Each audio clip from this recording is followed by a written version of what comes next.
Hello everyone, this is me Sam Afonso using STEPapp. STEPapp has a really great method of explanation.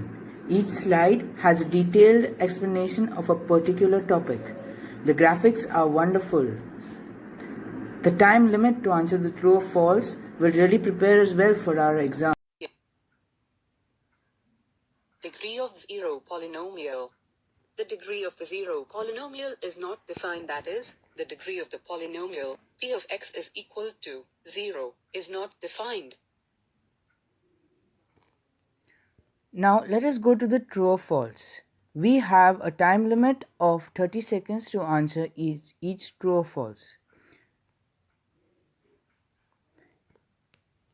This is false.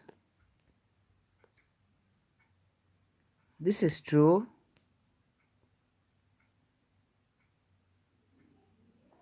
This is false.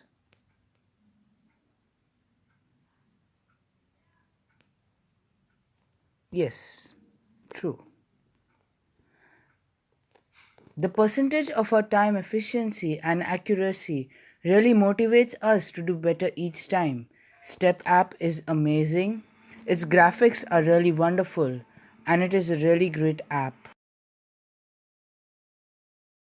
I've used STEPapp app. I found it very great. The way each concept is explained is very nice. Then I've also answered science and maths quiz. I like that there's a timer on true and false. Then the way it also shows us where we stand based on the percentage of accuracy. I also like the memory games on the app. It helps us to know how much. It also helps us to know how much we can remember, or how much is our brain capacity. Then I like the app. It is fantastic. It's great.